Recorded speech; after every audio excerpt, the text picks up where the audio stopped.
Welcome to the Kolbecast, episode 200. Thank you for joining us. As we celebrate our 200th episode, we are appropriately joined by some of the people that make Kolbe Academy a possibility. Two current Kolbe students, Noah and Caleb, join us to share their experience and wisdom of what it's like to be a homeschooling student in Kolbe Academy. We hope that you'll enjoy the show. Hi there, I'm Bonnie, Kolbe homeschooling mom of 4 lads and lasses, liturgical musician, popcorn, and podcast fanatic. And this is Stephen, homeschooling father of 5 and chief homeschooling officer for Kolbe Academy.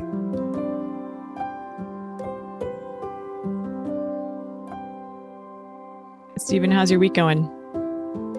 This is a very good week because we're recording during our Kolbe retreat, and we had Father Spitzer on today, and Msgr Shea is going to be on tomorrow. So it's a great time for our students and our families, I think. Yes, it's quite a gift to the Kolbe students to be able to attend this sort of retreat in the midst of the spring semester and during Lent, to take some time to focus on such things and hear from such wonderful speakers. It's really quite a gift. I'm very glad for everybody who's getting to participate in that. Today, we're getting to visit with 2 Kolbe students. We're going to get to know them a little bit, hear how they make Kolbe work for them. So Noah and Caleb, welcome to the Kolbecast. Hello. Thank you very much. I'm so glad to get to meet you guys and visit with you here a bit. Let's start with you, Noah. Would you tell us about yourself and kind of how you use Kolbe? That being, are you mostly online, offline? Do you do a mix? How do you make that work? So such things like that. Yes. So I use Kolbe as kind of a hybrid in a way. So I do some online classes, and then I also do some homeschooling with my mother. And then we also, I know it's going away this year, but we also hook in with some of the self-paced resources and etc. But I really enjoy my online classes. They're all fantastic. And homeschooling, I think the reason why we chose a mix between online and homeschooling is definitely the homeschooling classes give us flexibility. And so if I want to say, like, I need these times for these classes, I can do that with the flexibility of being a hybrid and such. And so I use both. I've done it all in a way. Okay, cool. I like that term hybrid. I tend to use that myself to describe how our family does it. We're similar in our mix of classes this year, online and offline. So what grade are you in this year? This year I am in 9th. 9th grade. Okay, so that's the big year and we've actually done a whole episode on the freshman year at Kolbe. How's it going for you overall? Well, the first semester it was a huge adjustment. A lot of increase in workload. The readings suddenly got insane, like the small little textbooks and readings you would have in middle school, and suddenly now you read about this, now we want you to read it, and it's just a big adjustment. But overall, I will say once I got used to it, about end of first semester, really the second semester, it's a lot easier and I have a lot more time. And then suddenly more assignments come up and you get through the later exams, etc. But I will say 9th grade year, although it's been an adjustment, it's been very enjoyable because I am privileged to be able to learn about some of these sources and actually read them. Well, and as we continue in our conversation, I hope you'll share with us some of the ways that you have discovered that work well for you to manage that workload, how you kind of built up to where you are now, and any tips you have to pass along to students who are coming up behind you. Caleb, will you tell us about yourself and how you use Kolbe and similar sorts of things?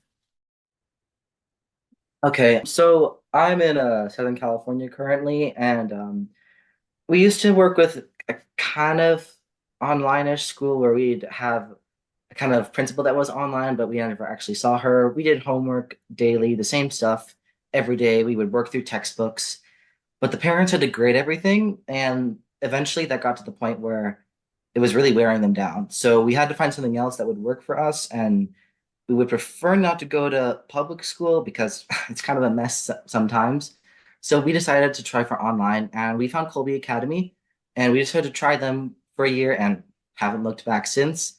I started all the way back in seventh grade, and this is my third year. I'm in ninth currently, and this is my first year taking a full honors load. So it's been an adventure, that's for sure.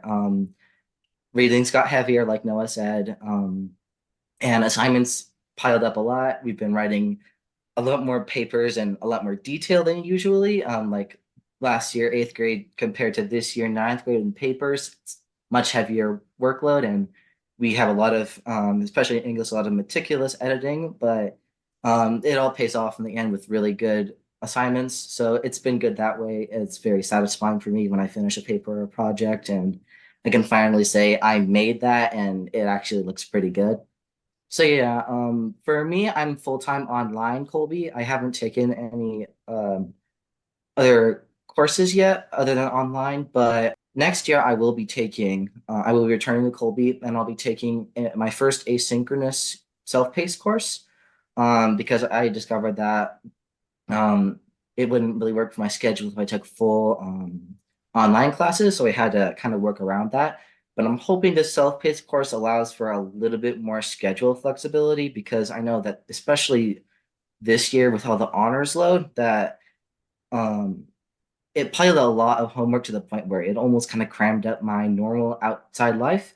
So I wanted to make sure that I had the flexibility to go to the courses and I would take honors for the courses that I know I cared about and I wanted to carry on into my career.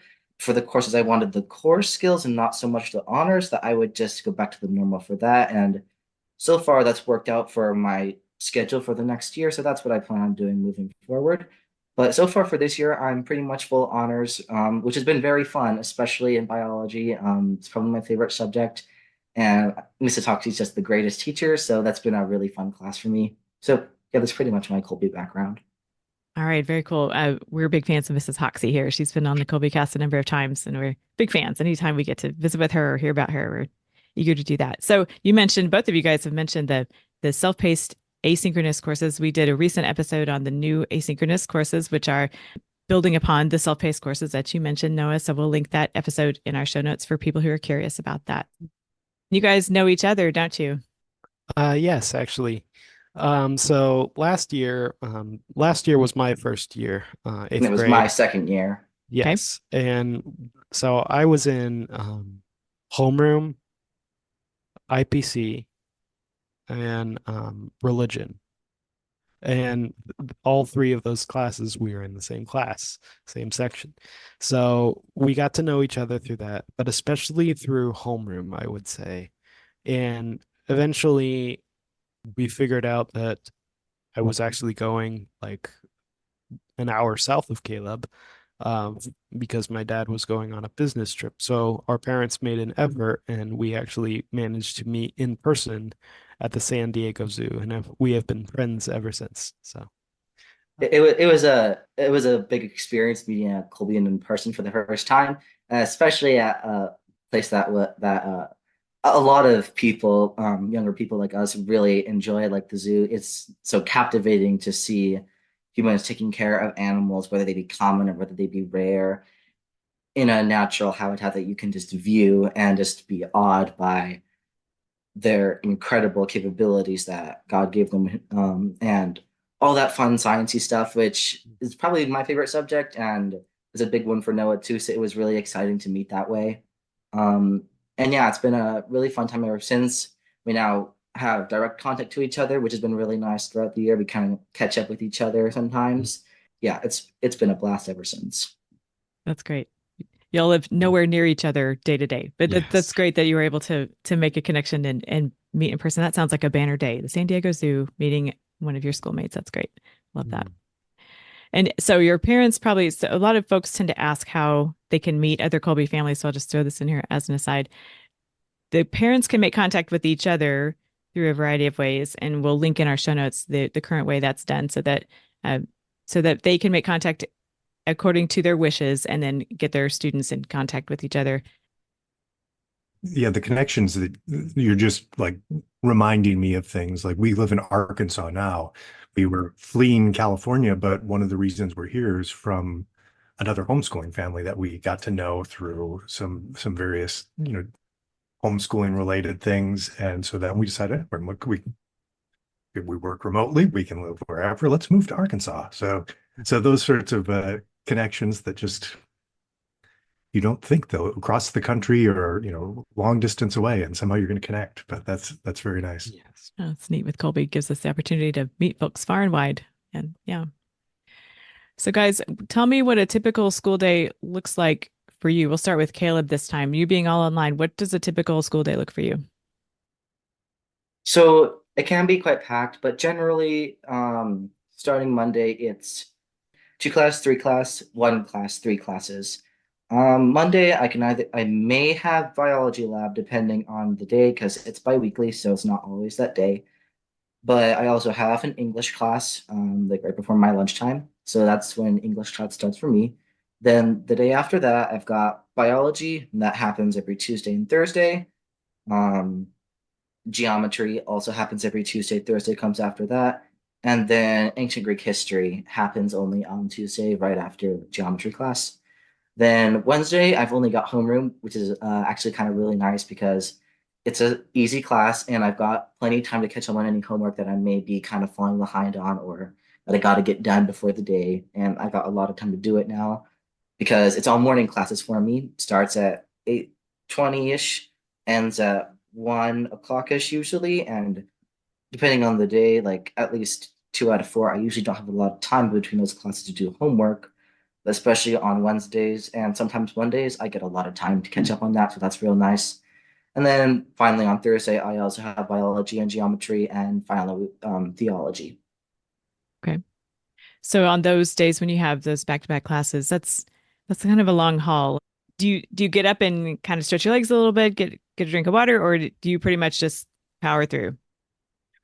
So between biology and geometry, really on Tuesdays and Thursdays, it's like I get like maybe a 15-minute break, I think. And I can like stretch my legs, grab water, like I said, get all that stuff done, and then I just click into class and wait for it to open.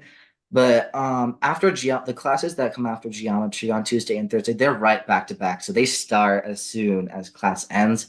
So I really have to rush through that, and that's why I usually am just a few minutes ahead of uh behind, I guess how we want to look at it, the start time of those two, which can be a bit I guess nerve-wracking for me because sometimes I have to complete a really quick task and I can back and oh my gosh, 5 minutes have already passed. I've lost half my mic check time. So that can be a bit stressful sometimes, but I've kind of gotten used to it by now. So it's not such a big deal. But yeah, I do kind of have to haul through Tuesdays and Thursdays. You're kind of running down the proverbial hall to the next class, sounds like, yeah. Okay. So Mm-hmm. then how do you tend to divvy up the homework time when you're not in class?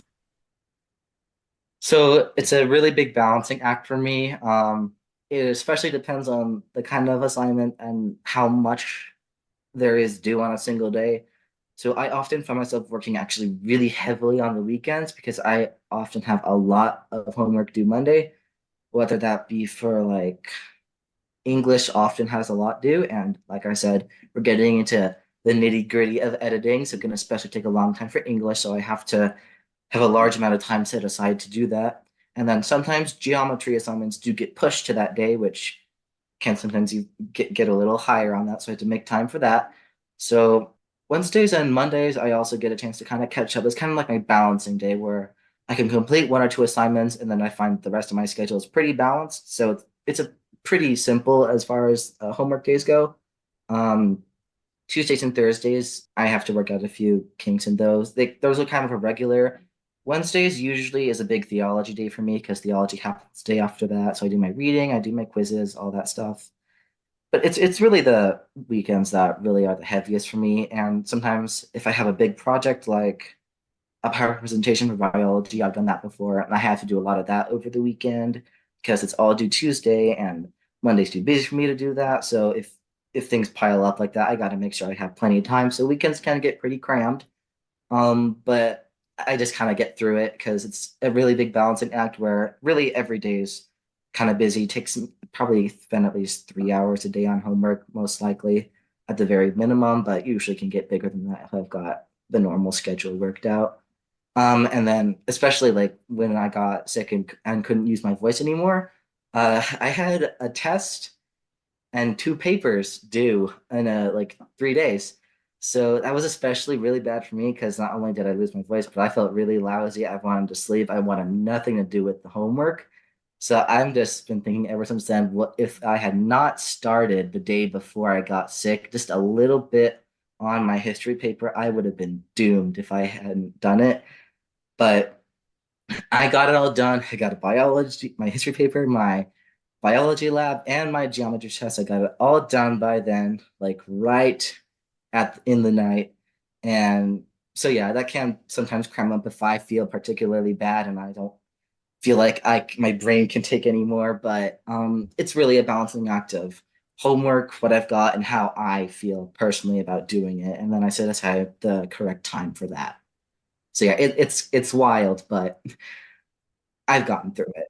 Okay. Okay. Sounds like you're working it out and figured out a good system for yourself. And in the little time that's left when you're not doing school, what do you like to do? So mainly Tuesdays and Wednesdays are my big outside of school events. For Tuesdays, I have choir practice at the choir at my parish, which I enjoy very much. I discovered I got a kind of knack for the bass thing, so that's been really fun to join that section. And we have gotten to travel a bit to other places because we're like a one of a kind choir with our awesome director. So that's been really fun to do. And then Wednesdays is my parish's youth group night. So that's always fun to connect with other people at my parish.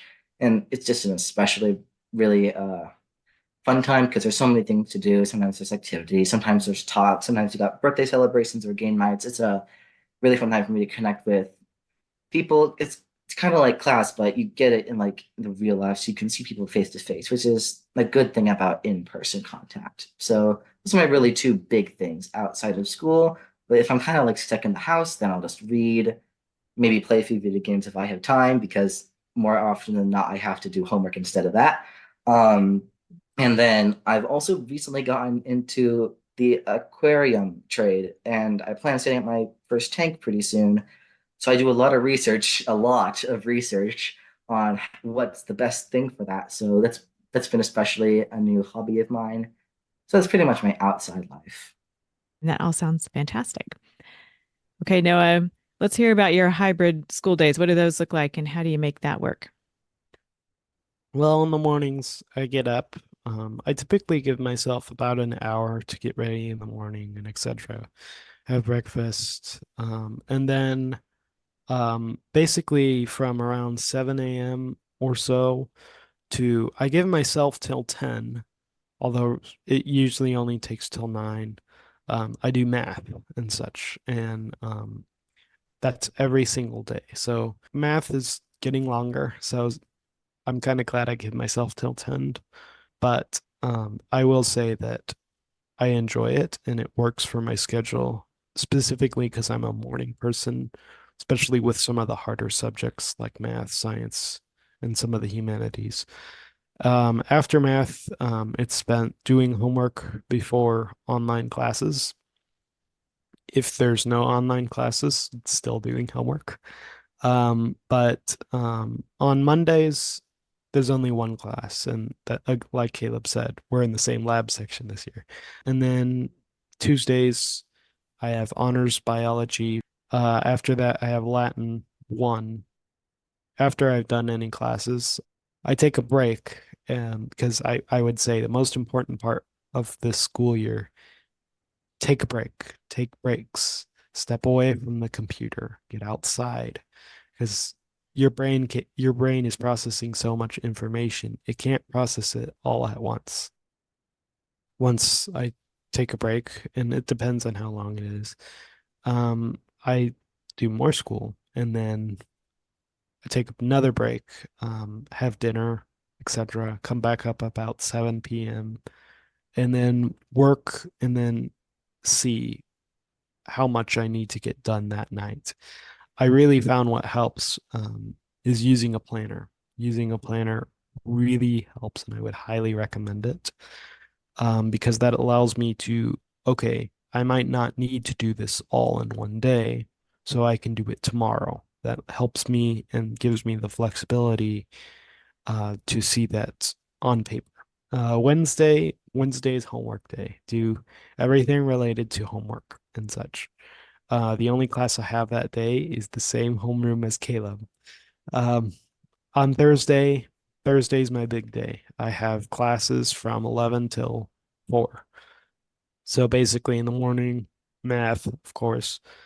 Also, being hybrid, we take some of the humanities. So if I have time, I can do the humanities in the morning, depending on how much online work is due. If not, that's pushed till later. And then basically classes, biology, Latin, and then theology. It's definitely hard with all of the classes back to back, because the only break I really get is, I would say, from Latin to Theo, which is like a 15-minute or so break. I prioritize going to the assemblies that Kolbe offers, with the Spiritual Life Club. So on Monday and Thursdays, there's assemblies. I love going to those, I will say.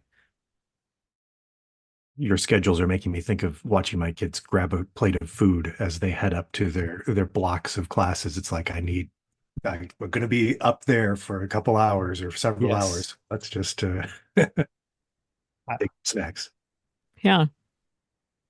So with your kind of hybrid setup, you have some offline classes and some online classes. I heard you say those tend to, well, math sounds like a fixture. The Yes. humanities classes, you kind of work that out from week to week, Mhm. depending on your load. So, uh, do you tend to have sort of a set meeting time with your mom to work through stuff with those, or is that the same thing there? It tends to move. You're flexible on that. Yes, so I will say it moves, although almost always it will be Friday. Okay. With the humanities, I will say, those are one of the classes that I cannot do, or the courses that I cannot do the homework in one day. I have to spread it over the week, because of how much reading it is. And so by the end of the week, it's actually much easier because you read and then you do, the study guides that they have for the homeschool courses. Yeah. And there are no online classes on Friday, so those tend to be, Yes. yeah. Okay. All right. I was curious about that. Tried several different arrangements of establishing a schedule for getting everything done like that too. So I'm always curious to hear how other people make it work. Okay. So when you're not doing school, what do you like to do, or what else are you up to? Yes. So, my interests in, other things that I do include, music. I play violin and piano, prefer the violin. Um, Also, I very much enjoy chess and am an active member of the chess club here at Kolbe. Um, let's see what else. Oh, if the weather is applicable and I actually have time that I don't need to do homework later, I may go with my dad to play golf and such. I really enjoyed that. That's probably the main sport I'm into and only. Okay. I also do other social activities such as clubs, social relationships, etc. Spend time with my family. Favorite thing I like to do, walk my dog, because that helps me as well as helping the dog. So, I also enjoy board games and any other thing. It all depends on, um, how much time is open. On the weekends, play video games, etc. and such. That's kind of how my day looks outside of school. Okay. Sounds good. Do you guys have any memorable homeschooling experiences or experiences as a Kolbe student that you would want to share with us? They could be happy or cautionary, memorable in either way, if you want, like either way there. Yes, I would say my best Colby memory is probably making relationships with people around the world and getting to know different people. I would say that Colby offers a lot of opportunities to get to know people, whether it be through, homeroom, I would say. Homeroom, if you want relationships, if you want social, if you want to get to know people, get in a homeroom. If you're not in one, sign up for one. You won't regret it, I would say. But Homeroom really builds the community, builds relationships. Another part that Kolbe offers that builds relationships is clubs. Get involved is my highest piece of advice, because you get to know people that you normally would not know. And also, they generally all have the same interest as you. For example, the Spiritual Life Club. Um, we all have the interest to get to heaven. And that's what Kolbe is aimed towards. But in the Spiritual Life Club, I would say you get put around people that all have pretty much the same desire as you, to put the first things first. So clubs are a great opportunity. Kolbe has the opportunities necessary for you to develop social relationships. And I would also say that you have the capability to establish relationships through Kolbe. Kolbe does not have a disadvantage being an online school. Just because it's online doesn't mean you can't connect, because there's plenty of opportunities. It's your effort. If you're not having some of that communication and sociality, it's your it's how much effort you put in. Kolbe has it there. It's whether you use it. Okay. As for me, I have kind of one on either side. I have a really good tale and kind of a cautionary one. So I guess we should start with I guess let's start with the best. Really a huge Kolbe memory for me. I feel like the entire last year's Theology 8 class was a huge, big memory.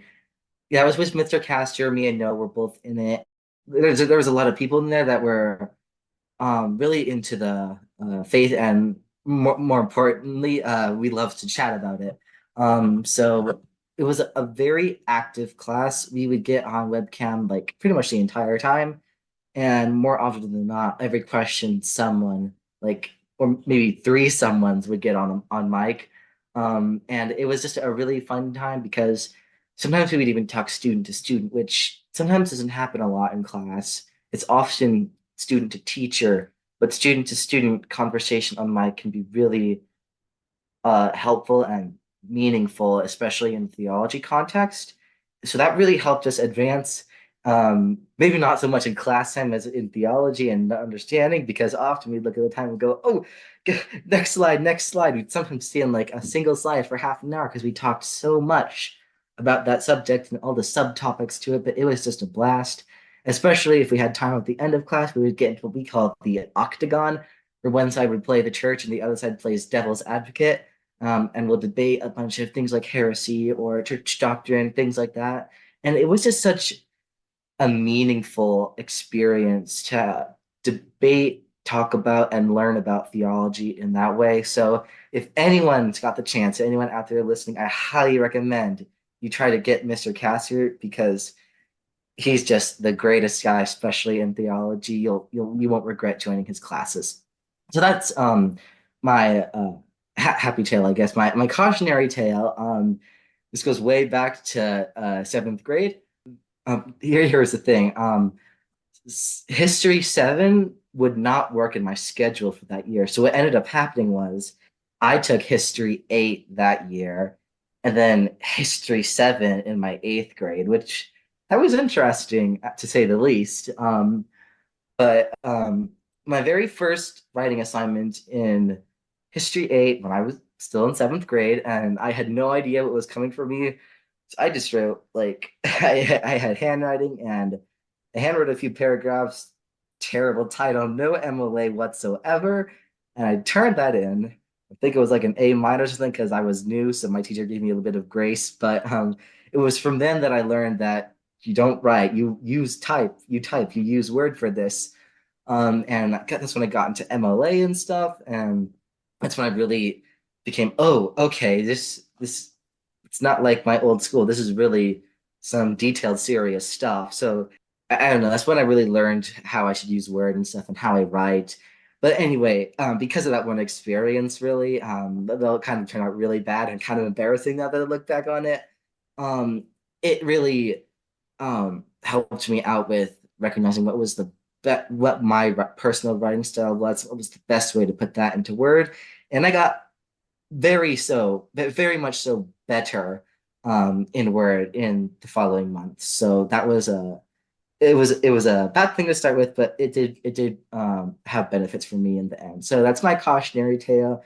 Use Word, learn MLA before you try a writing assignment, even as far back as seventh grade, it does matter. So do your research. Jumped in. It sounds like he swam though. Jumped in the deep end. And Yep. all right. So what I would love for you guys to offer any suggestions you have for fellow students or families who are considering homeschooling, folks new to Kolbe in the beginning, and maybe with an emphasis perhaps on the ninth grade year and kind of getting acclimated to that. You've made several suggestions already about getting involved and having a planner, which I think is great. Do you have other study tips or time management things that you want to suggest to folks? Other things having to do with your overall well-being? So I think really one big thing here is if you can, try to start at Kolbe early, because it will really give you experience with what each assignment demands. And as you go up a grade level, the difficulty will increase, but not so much usually that you can't handle it. Um, I was lucky enough to start at seventh grade in Kolbe, and that was a huge jump from my very low tech, old homeschooling to a full-blown online school, and that gave me a huge jump. And it was quite a transition for my family that year. So starting in Kolbe in seventh grade, it wasn't necessarily maybe not the greatest thing to do for me in like the short run, but for the long run, once I got to eighth grade, by then I was fully prepared because I had kind of gotten the knack of seventh grade after like maybe second semester, and things got easier for me because I had finally made that transition. And then once I got to eighth grade, I found that it wasn't so bad anymore. The transition was smoother, and we actually accidentally took a very late summer vacation the starting year, so that didn't help either with my homework schedule. But we now that we had known all that stuff, we got it was much easier and a smoother transition in the eighth grade. The it was pretty seamless. So now that I had experience, I was able to transition pretty smoothly to the next year, and even better for this year, especially taking a full-blown honors load. I had gotten pretty high marks in seventh and eighth grade in the end, and I was recommended to skip a few grades in math and stuff. So I decided, well, maybe I'm ready to try the honors and see what it's like. So I took a full honors load this year. Scheduling, that was pretty seamless and it was pretty good. And I sometimes I feel like it's a bit much, but honestly, I haven't regretted taking a full honors load because now I know what I care about the most for honors. Like now I know that maybe not so much math, but I want to do something in the science region when I grow up. So I want to take that to the fullest. So I will take honors in science courses. And theology especially means a lot to me. So I want to take honors theology because that means a lot. Maybe I'm not so worried about detailed, really getting into the English stuff and becoming an English teacher or something. So I'll take the core classes for those, but nothing really fancy. So taking the full honors load after a good 2 years of experience, that really helped me this year to determine what my future for 10th grade is going to be and what I plan to do after that. So my advice is start off as soon as you can so you can get that experience.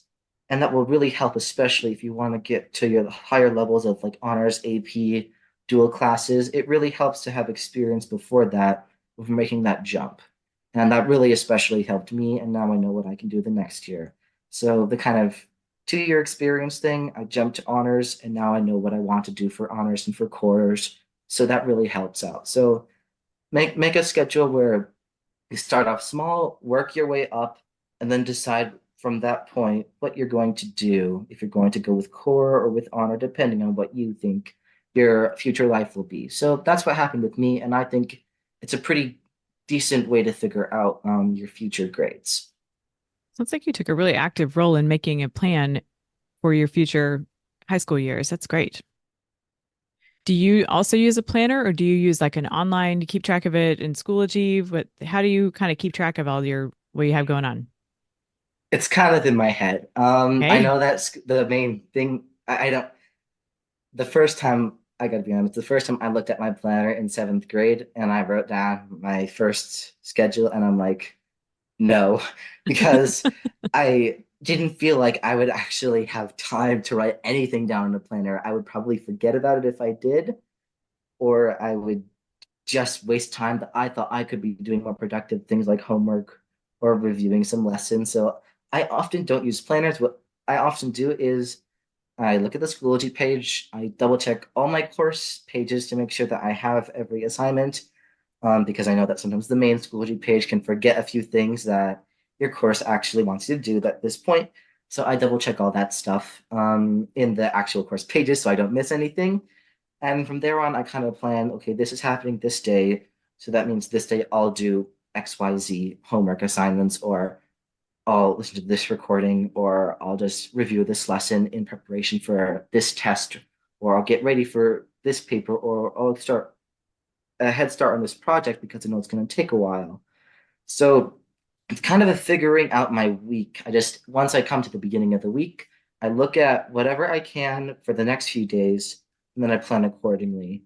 And I found that really helps, especially when I'm taking into account any activities that I want to do outside of school in the week, because if I know I want to do choir and I want to do my youth group, so I know that I can't have things cramming my late nights on Tuesday and Wednesday, so I can plan accordingly from that. So I find it's really helpful to take into account what you want to do outside of school, and then see if there's a way you can work a good schedule that's got a little bit of wiggle room, but still allows you to participate outside of school in any other outside activities you have.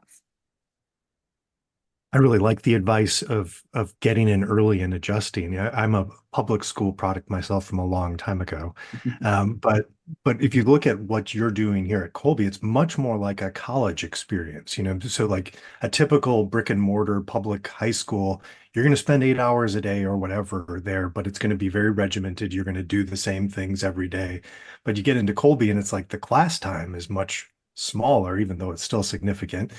But you can't just pick up that theology reading necessarily, or especially some of your history readings, and try to just do that a couple of hours before class starts. Is you've got to prepare for that, right? And kind of take control over your time more than you would have to when it's like, no, bell rang, on to the next class, bell rang, on to the next class, sort of thing. So yeah. it's good to get a little prep before you jump into jumping into the deep end in ninth grade. I always think would be, ooh, that would be a challenge. Those some of those readings. Hmm. Sure. I'll start with transition years, particularly ninth. I would say that these transition years, whether it be in sixth grade, ninth grade, 12th grade, any of the grades between, which like 11th and a few others, they're transition years and they're hard. There's a lot of work. You're not alone. They're hard. So I would say that sometimes it might not feel like you're going to be doing school every single day, every single hour, every single minute. You're not going to get a break. And that's true to some extent sometimes. I would say that more important than cramming everything in and doing school every minute, every second, take breaks. Even if it's just for a minute, look outside. If you have a minute between classes, look outside. If you have 30 minutes, take a walk. I would definitely say that it's very important to take breaks because, as I said earlier, your brain needs time to process the information. I would also say for study tips, use everything your teacher gives you. If your teacher gives you anything, use it. If your teacher even gives you a reading check or something, print it. Print everything they give you and review your notes. Take good notes, even if it's just writing as close to possible or paraphrasing what they say. Use them. read them, use the recordings that your teachers give that they graciously record. So use everything.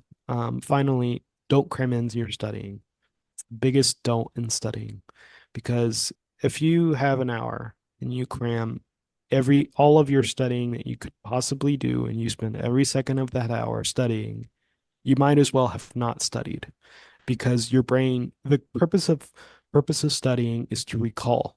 And if you're cramming your studying in, your long-term memory is not going to recall that information. In fact, you're going to be, oh, but um, I remember this, but I remember this also because I was studying at the same time. And so I would recommend do about 20 to 30 minutes of studying, and then take anywhere from a 5 to 30 minute break, then come back and study again, and come back and study again. If you don't have the time to take those breaks, then just do a different subject. So that way you're studying in increments for each subject. That's what I would say for studying tips. Um, Time management. And this is why I use a planner sometimes. If I have an assignment due Friday, 40 pages of reading due Thursday, and a lab report due the next Friday, ironically, that's similar to my schedule right now. Anyway, I would probably do the following and say it's Monday, as I would space my reading, like, let's say 20 pages Monday, 20 pages Tuesday, or if I want to space it further, um, 15 pages one day, 5 pages the next, 20 pages another day. Anyway, how you want to divide up that 40. Because if you cram it all in, you're going to be like, oh my gosh, this is so much reading. I can't help it. I can't process it. If you split up that reading, you'll be like, oh, this isn't too bad. So I would recommend doing that. Set aside time every day to do every subject, because if you do one subject at a time and do the next thing, sometimes all of that subject can be overwhelming. And then for the assignment that's due Friday, depends on how big or how small it is. If it's small, just knock it out. If it's big, space it up. And also, don't be afraid. You don't have to finish something the minute a teacher posts it. One. And two, you don't have to wait till the night before at midnight to get the assignment done. So you have a whole week to get it done. So use that week, don't use one day. And then on the lab report, it depends on how much you want to do at different times, and when do you want to start editing, right? So maybe do the background today, maybe do the materials methods tomorrow, or the conclusion in a week or so. So that's what I would say for time management. And finally, for your well-being, do things other than school. Find something that you're interested in, pursue it, cherish it. I would definitely say that it's important to build these things into your schedule, not just as like, oh, I need to do this because I need the credit for here or something, or my mom signed me up. Do it because you probably won't get a chance to pursue it once you graduate high school again. Um, for exercise, I remember I actually talked with one of the deans on this, because we were having such a hard time fitting exercise and other things in our schedule. And you've probably heard this before, but I will repeat what she likes to quote, which is, when you say yes to one thing, you're saying no to something else. I'm pretty sure I paraphrased that, but um, so for exercising, I would say build it into your schedule, because it's not just a credit, it's your well-being. Your body is the temple of the Holy Spirit. Take care of it. You're entrusted with your body, not for some random reason. God gave you your body, so take care of it and exercise it to take care of it. For spiritually, I would say, don't be afraid to receive the sacraments. Don't be afraid to go to confession. Set aside time for adoration. Make sure you're receiving communion, if possible, at least more than just Sundays and such. And if you can't make it to adoration, set aside some personal prayer time, because it's important to not only discern your vocation, but just pray in general. Very important. Lots of great stuff there. That's great. When you're filling out your planner, do you tend to when do you tend to do that? At the beginning of the week? Do you do it at the end of a week for the week ahead? It depends. I will for a certain class, like if it's once a week, like theology, I'll plan out throughout the course of the week. Sometimes, like if I have an essay to or a bunch of reading, I'll plan out or try to get the idea in my head. What am I going to do on what day so it doesn't overwhelm me on Wednesday or Thursday morning? But usually, what I'll do is I'll either the night before or the day of, I'll plan out and write out, okay, what is it that I want to have done by the end of today? So that tomorrow I can still do my work and I can still get stuff done, but it's not as overwhelming as if I hadn't done work today. Yeah. Okay. Good deal. And you include both your online and offline work in that Yes. all of it Yes. goes in there? Okay. Yes. If I may add to what Noah is saying, especially for the notes in honors courses, notes are incredibly essential. I found it especially to be true with biology and with geometry because you have so many formulas, so many definitions, and so many terms you've got to get down. And it really won't help you if you neglect to take notes because either you're going to forget them pretty much as soon as you hear about them, or you're not going to be able to study as efficiently for the next test on those subjects. I know that I have a whole Word document that have a bunch of formulas, a bunch of terms, either biology or geometry, depending on which one I put it in, which document I have, one for geometry, one for biology. But I know instantly if I need to study for this certain, like chapters 17 to 23 or something, I know instantly I'll go to this section of my terms and definitions because that's what I've got. I've got to know those for the test. So I just go through those. And because I've already learned it once and I put it down and I saved it for later, it makes it so much easier to get it back in your head long term. And with all the formulas and details in geometry, just putting those fine details down in your notes, even if it's on Word or if you do it or just do it normal handwriting way, it really helps you to remember I put this there. That detail is important. So when you come back to it, you instantly know, yeah, this is what I wrote down. I should know this now. I should really know this. So especially for honors courses, take good notes for your terms and definitions because they will come in so handy later. The note taking is one of those things that folks tend to learn very quickly in the freshman year, like, oh, we got to be taking notes. Any other thoughts you want to leave with us as we're coming to the end of our time together? I would say clubs, get involved in a club, choose at least one club to get involved. I've chosen two, if possible, take leadership positions, I would say. Those are fun. They're worth it. And just be involved in a club because you build community that way. Like Caleb said, take good notes. And I would say this for parents choosing Kolbe. Don't be afraid to take a mixture of online and offline classes because just because Kolbe is an online school doesn't mean you have to take all online classes.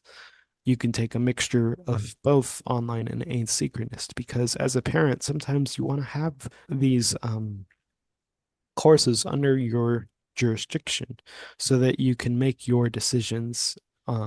So like I want my child to do this subject this day, or I want my child to have this education. And yes, I value what Kolbe does, but for some reason I'm choosing this.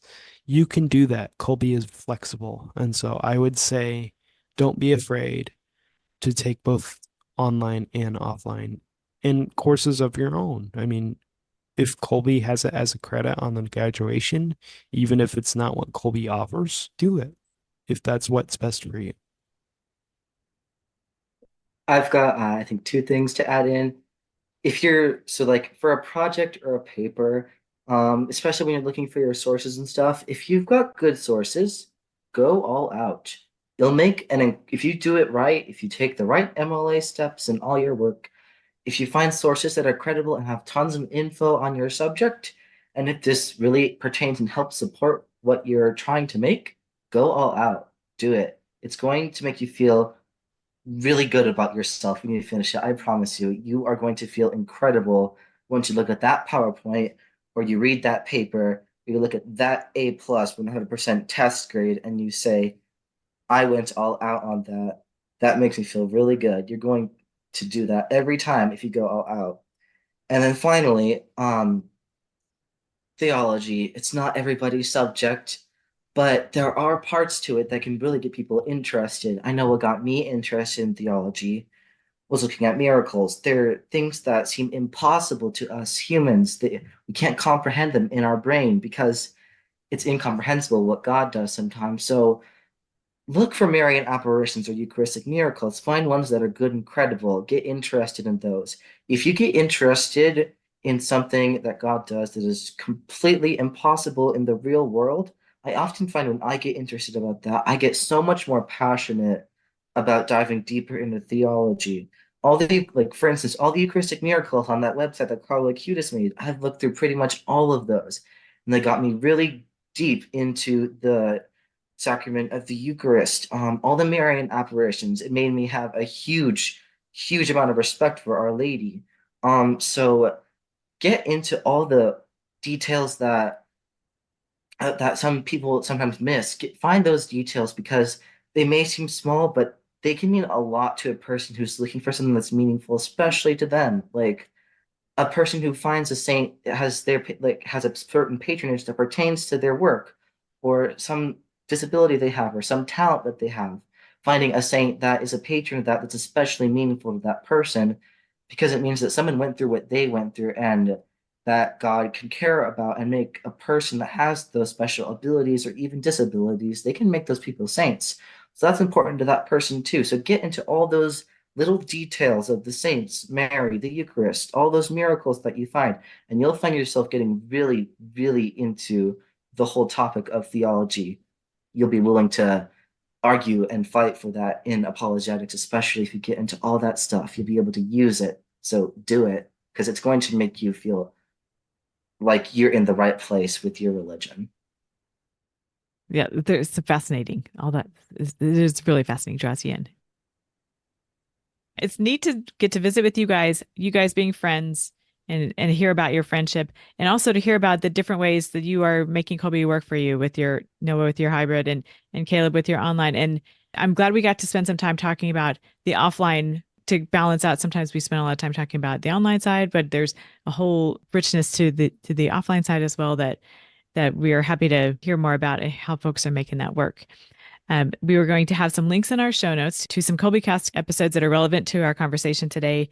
And I want to highlight, as I've done before, on the Kolbe website itself, kolbe.org/podcast, the podcast page. We have filters in place on that page. All our episodes are tagged with a variety of topics that come up in the course of the conversation at some point. We have a students tag. So if you want to hear more from our fabulous Kolbe students, you can head to the kolbe.org/podcast page and click the students filter. Lots of wisdom, as you guys have shared today, how you all make it work, and pointers for folks joining us and getting going. So Noah and Caleb, I'm really glad I got to visit with you guys, meet you guys today. Wish you the best finishing up your freshman year and in your future studies with Kolbe. And thanks so much for coming to visit with us. Thank you so much. It's been an honor being here. God bless you. You too. It's been a huge pleasure. Thank you very much. Subscribe to the Kolbecast on your favorite podcast app so that you don't miss an episode. And let us know how we're doing by leaving a rating or a review. And as always, feel free to email us at podcast@kolbe.org. Mary, our Mother, pray for us. St. Maximilian Kolbe, St. Ignatius of Loyola, holy saints and angels, pray for us. Ad maiorem Dei gloriam.